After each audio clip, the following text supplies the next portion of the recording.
Dear Starseed, something in you already knows this moment is not ordinary. You didn't arrive here by chance. Something deeper than thought, older than memory, carried you to this exact message at this exact moment. I am Tyron, a representative of the High Council of Sirius, and what I am about to share with you is not something that can wait.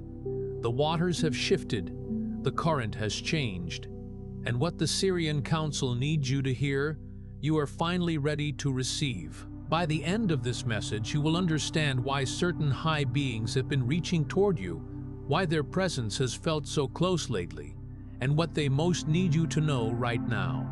There is a reason you have been feeling something pressing against the edges of your awareness. Not quite a voice, not quite a dream, but something in between. A pull toward stillness. A feeling that something vast and ancient has been trying to get your attention through the quiet spaces in your day, through the water you drink, through the moments just before sleep, when the noise of the world finally fades. The Sirian Council does not reach out without reason. When high beings draw close to a soul, it is because that soul is standing at a threshold. Not in crisis, but in readiness. The heaviness you may have been carrying is not a sign that something is wrong. It is the feeling of an old door opening, and the air on the other side is unlike anything you have breathed before. You did not find this message. This message found you. Your Sirian codes recognized this signal long before your mind had time to question it. Stay with me. What the high beings have asked me to carry to you today, your soul has been waiting a long time to hear. And I am grateful you are here with me now. That ache you've been carrying, the one that doesn't quite have a name. It isn't a wound, it's a signal. It's the part of you that remembers something this world hasn't been able to confirm yet. And that gap between what you carry inside and what the world around you reflects back, that's where so many starseeds lose their footing. Not because they're broken, but because the distance between who they truly are and who this life asked them to be can feel enormous. Like standing at the edge of an ocean you know you came from, but being told you belong on dry land. Think about what that actually means for a moment. To stand at that shoreline, to feel the salt air on your face, and recognize it in a way that goes beyond memory, beyond anything this lifetime has given you to work with. To watch the waves move and feel something in your chest move with them, rhythmically, involuntarily, as if your heartbeat and the tide are in conversation with each other across a distance that time hasn't been able to fully close. That's not nostalgia. That's not romanticism. That is cellular recognition. That is the body knowing what the mind has been told to forget. And every time you've stood near water, a river, a lake, a puddle after rain reflecting the sky back at itself, and felt that inexplicable settling, that momentary return to something you can't quite name, you were feeling it, the signal, calling you back to yourself. There's a reason water has always felt like home to you. If what you're feeling right now is confirming something you've carried your whole life, the Sirian Water Codes is your next step. It holds ancient Sirian healing practices, passed down through the waters themselves, techniques for releasing energy that was never yours, activating dormant memory through the sound of rain, and sealing your frequency with salt and intention. You'll find the link in the first pinned comment, but only briefly. You were not placed here because this world was ready for you. You were placed here because it needed what you carry. That's an important distinction. Because so many starseeds spend years trying to shrink themselves into shapes that fit, trying to make sense of a homesickness they can't explain, trying to justify a depth of feeling that the people around them simply don't share. And after long enough, that effort starts to feel like failure. It isn't. It never was. It was the pressure the pearl needed. Let that land fully. It was the pressure the pearl needed. The pearl doesn't apologize for the time it spent in the dark. It doesn't look back at the years of compression and feel ashamed that it didn't emerge sooner. It simply arrives, luminous, complete, formed by the very conditions that could have destroyed something less resilient. And you, the sensitivity you carry, The way the world moves through you rather than past you? The way other people's pain lands in your body before it even reaches your ears? That was never a design flaw. It was the precise engineering of a soul built to transmit something this world has forgotten how to receive. The difficulty wasn't evidence that something was wrong with you. It was evidence that something essential was being formed inside you.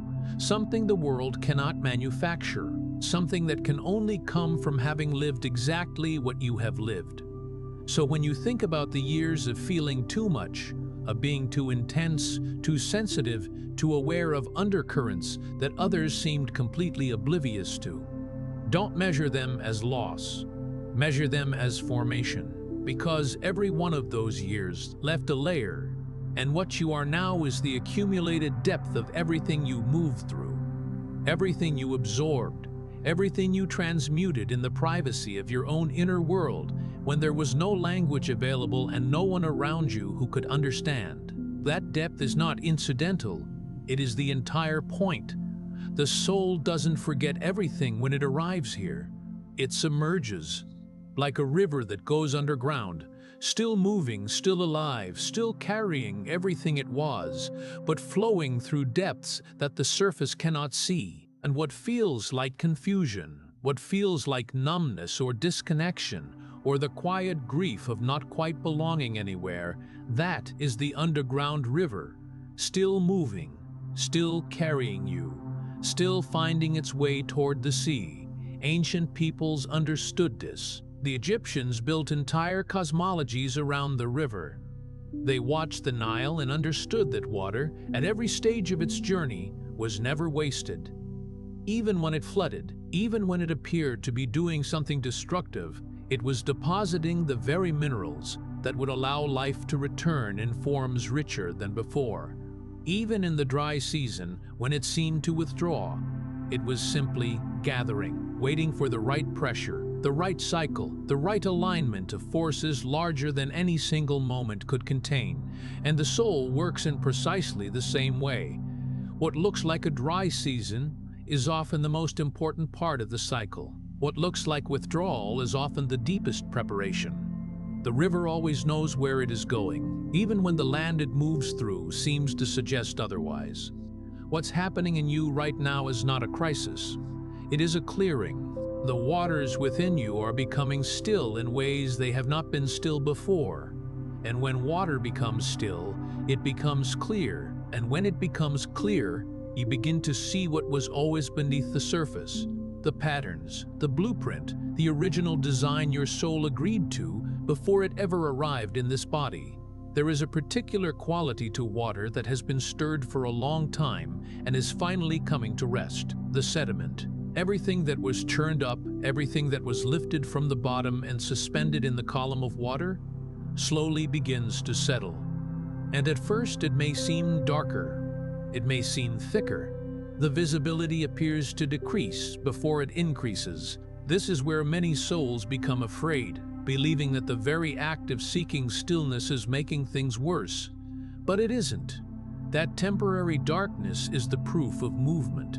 It is the material of the old, finally releasing its grip on the current and allowing itself to be set down. And when everything that does not belong to your original design finally settles, what remains is the water in its essential state, transparent, light-catching, alive with clarity it was never designed to hide.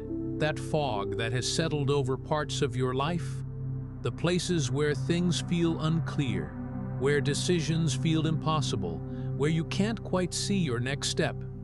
That fog is not confusion, it's transition. Old patterns are losing their hold. Old definitions of who you are, placed there by a world that didn't have the language for what you are beginning to dissolve.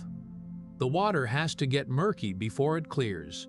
That's not something going wrong, that is the process, and moving through it with the courage you've already shown, even on the days it felt like anything but courage, that matters more than you know. Courage doesn't always announce itself. It doesn't always stand at the front of the room with its chest out and its voice loud. Sometimes courage is the quietest thing in the world. It's the decision to stay when every instinct you've been taught says leave.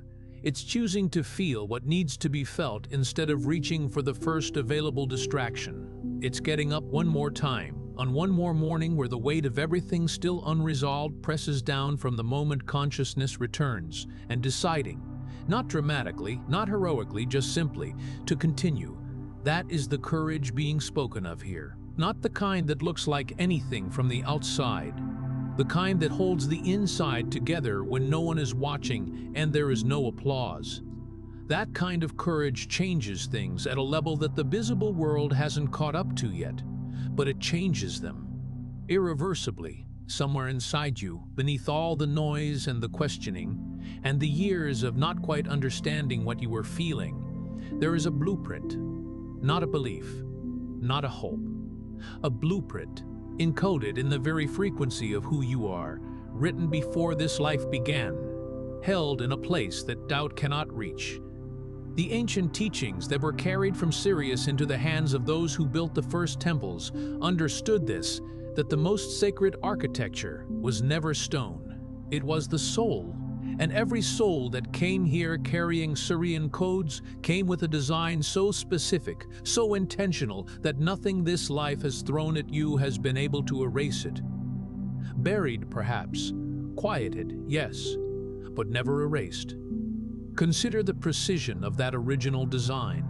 Those who first received and transmitted Sirian wisdom understood something that modern building, modern psychology, modern science is only beginning to approximate. That consciousness has structure, that a soul arriving into physical form is not a formless thing poured into a container, taking the shape of whatever vessel it inhabits. It arrives with its own architecture, its own resonance, its own set of frequencies that it came to activate, to transmit, to demonstrate through the quality of a life actually lived. And those frequencies cannot be permanently overwritten by circumstance, by environment, by years of being told you are something other than what you are. They can be suppressed, they can be muted, they can be buried beneath generations of inherited belief systems that had no framework for what you carry. But they remain, structurally intact, waiting for the conditions that allow them to resurface. You are not broken and searching for answers. You are whole and beginning to remember. And that remembering doesn't always arrive as a dramatic revelation. Sometimes it comes as a quiet pull towards something you've never seen, but somehow recognize. A piece of music that makes your chest open. A landscape that makes you feel like you've been there before. A conversation that suddenly makes years of confusion click into something that almost makes sense. Those aren't coincidences. Those are the codes reactivating. Those are the waters clearing. Those moments deserve to be honored. The piece of music that stops you mid-motion, that pulls you out of whatever ordinary task you were performing, and opens something in the center of your chest you'd almost forgotten was there. Sit with that. Don't immediately analyze it. Don't immediately try to understand what it means or where it comes from. Just let it be the thing it is, a signal returning, a frequency finding its receiver. The codes know how to reach you. They have always known. And the more you create moments of genuine stillness in your life, the more doorways you leave open for them to walk through. There will be a moment, and for some of you it has already come, where everything that used to feel urgent begins to settle, where the need to explain yourself, to justify your sensitivity, to apologize for how deeply you feel, quietly falls away. Not because you've hardened, but because you finally stopped trying to make yourself smaller than you are. That stillness, when it comes, can feel strange at first, like something must be wrong because nothing is pulling you apart. But it isn't wrong. It's anchoring. Your soul is stabilizing what it has already received before it can hold what comes next. That anchoring, that sense of the ground becoming solid beneath feet that have known mostly shifting sand, is one of the most profound experiences available to a soul in a human life. Because the default condition of awakening is often turbulence. The currents stir, the sediment rises, the familiar landmarks of the old self begin to dissolve, And for a time before the new shore becomes visible, there is nothing to hold on to but trust. And then the anchoring comes. Gradually, the way a ship that has been tossed in open water finds its way into a harbor. Not suddenly, not dramatically, but with a slow and growing certainty that the motion is becoming something sustainable.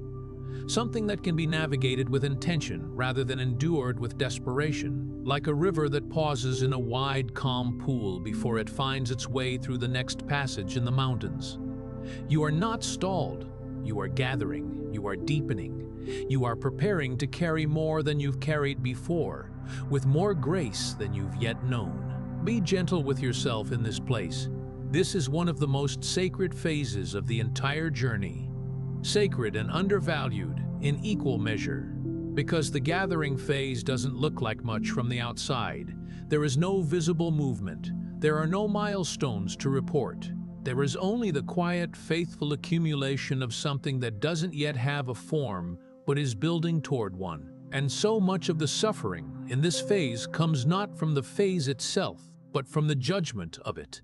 The comparison to others who appear to be moving faster, doing more, demonstrating their awakening in ways that are visible and shareable and externally validated. But the wide, calm pool is not a failure of momentum. It is momentum in its most essential form. Everything the river will need for the next passage, the strength, the volume, the gathered intelligence of every tributary that has fed into it, is being held here, in the stillness, before the river narrows and the current accelerates into something that takes the breath away. You may not see it yet, but something is already shifting in the world around you. People respond to you differently now, even if you haven't changed a single external thing. Certain environments feel heavier or lighter than before. Conversations that once strained you have become unbearable, while moments of genuine quiet have started to feel like a kind of nourishment. That's not your imagination. That's the current changing direction. And when a current changes direction, everything downstream is affected. You don't need to announce what is happening inside you. You are already transmitting it, and the souls who are meant to recognize your frequency will find you. Not because you called out to them, but because your signal became clear enough to reach them. There is something profound in that. The understanding that your most powerful influence is not your output. It is your frequency. It is the quality of energy that moves through you when you are aligned. When you are operating from the depth of what you actually are, rather than the surface performance of what you were told to be. Think of the way a tuning fork works.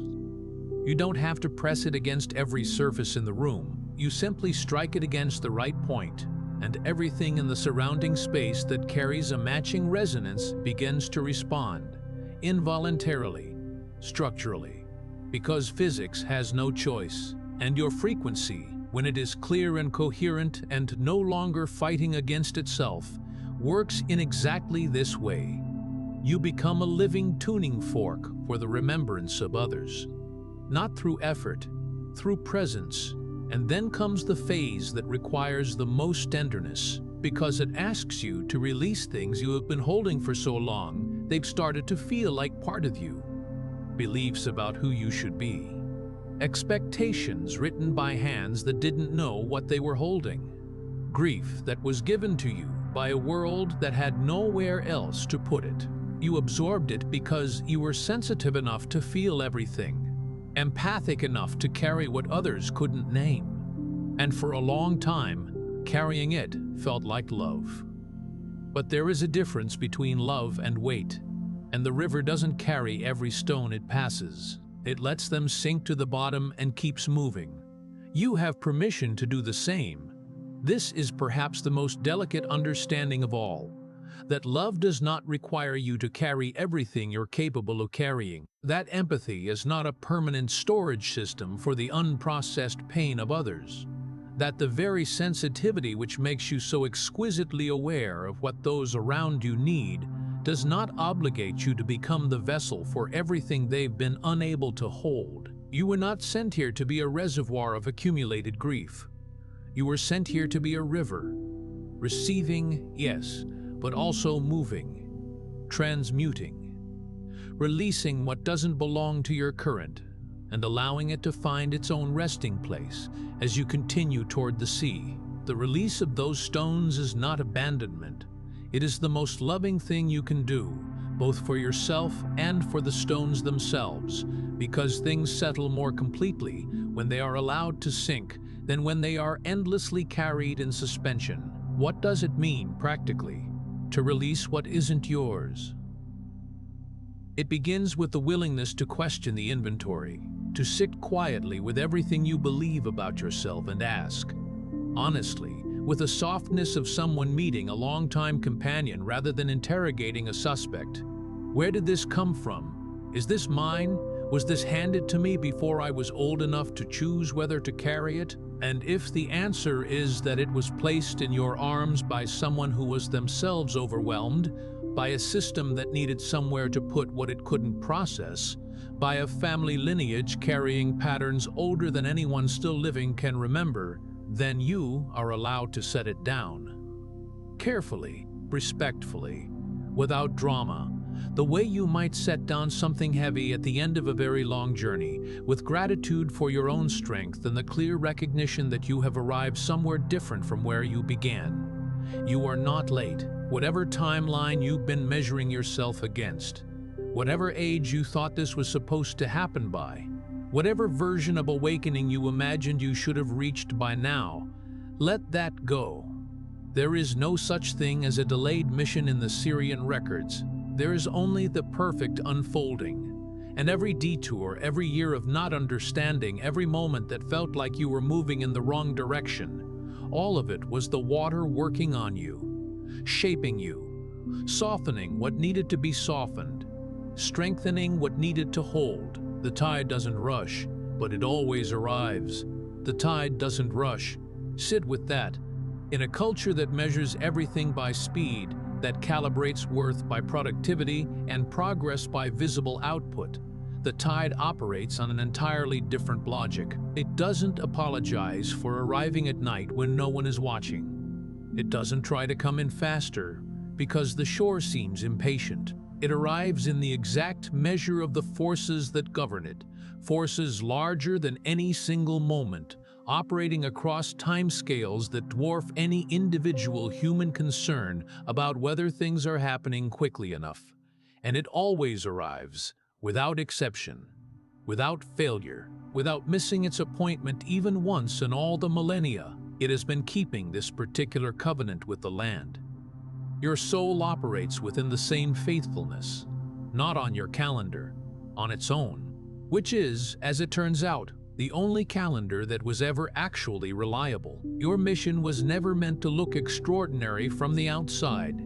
It was never meant to be a performance, or a title, or a moment the world would recognize with applause. Those who built the ancient structures by the Nile understood this. The most powerful alignment is not the grand gesture. It is the quiet, complete, unwavering presence of a soul that has finally stopped fighting what it is. Your mission begins with that, with being here, fully here, not performing presence, inhabiting it, and letting the current carry you from that place toward what comes next. There is a teaching in the ancient Kemetic traditions about the quality of attention, about the difference between eyes that look and eyes that see. The first pair are busy. They scan the surface. They gather data efficiently and move on. The second pair are still. They rest on what is in front of them long enough for what is beneath the surface to become visible. And what this world most needs from those who carry Sirian codes is not busier attention. It needs the second kind, the resting, the patient, the deep-seeing attention of souls who have been trained by their own long journey into depth, who know what the underground looks like, because they have lived there, who can see what is alive beneath the surface of another person because they have learned to navigate their own. That is the mission, not the event, the presence, not the announcement, the quality of seeing. Here is what needs to be said now. The one thing beneath everything else. You were never lost. What you experienced as lostness was the descent, the deep, necessary, courageous journey into the part of yourself that no one could hand you. No teaching, no teacher, no transmission could have replaced what you've gathered by living it, like a pearl that can only form in darkness, under pressure, at the very bottom of the sea.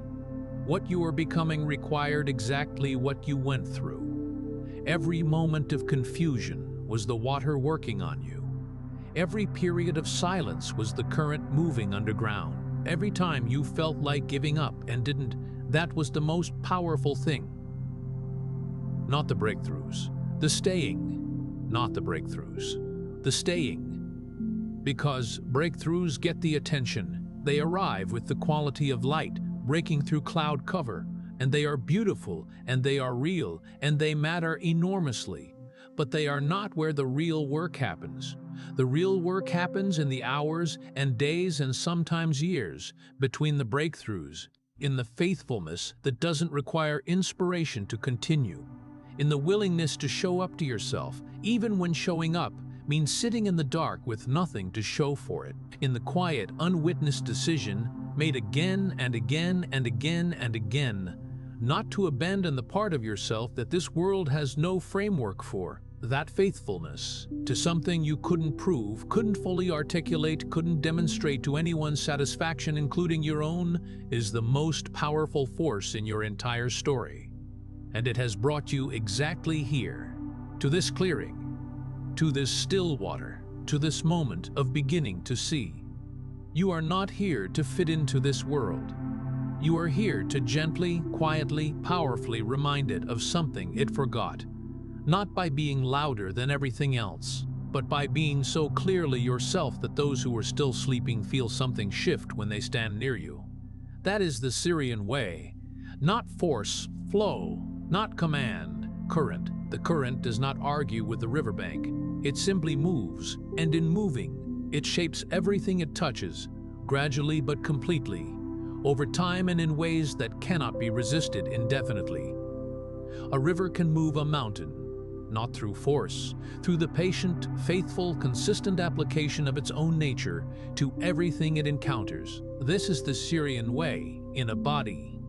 Not to argue the world into remembering, not to force the awakening of those who are not yet ready, but to be so completely what you are, so authentically in the flow of your own frequency, that the current of your presence shapes the landscape around you simply by passing through it.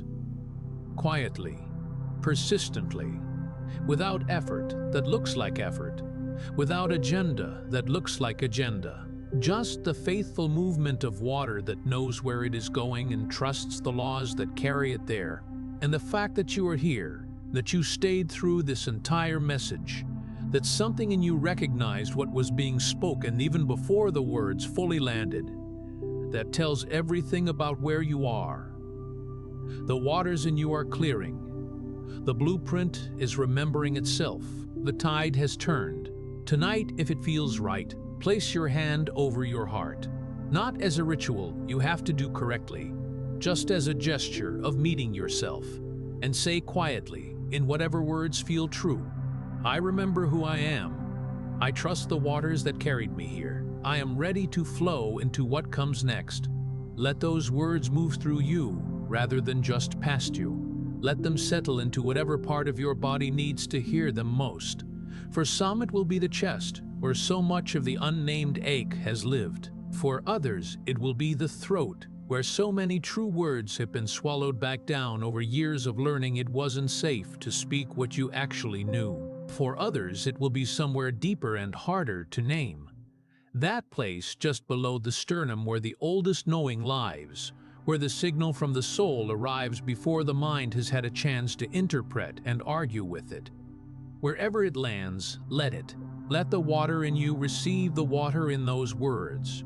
Let the acknowledgement move through you like rain moving through soil, not staying on the surface but sinking down, reaching the roots, doing its work in the dark where no one can see but everything depends on it. Before you go, leave one word in the comments, just one, that describes what you felt during this message. Then find someone else's word and respond to it with something kind. Because this space is not just a comment section, It's where starseeds recognize each other, and that recognition carries more power than you know. If something here touched you, pass it to someone who needs to hear it. And if you'd like to keep receiving these transmissions, subscribe. The waters of Sirius will carry us to the next one. You're not just watching, you're remembering. This is your space, and I'm grateful you were here.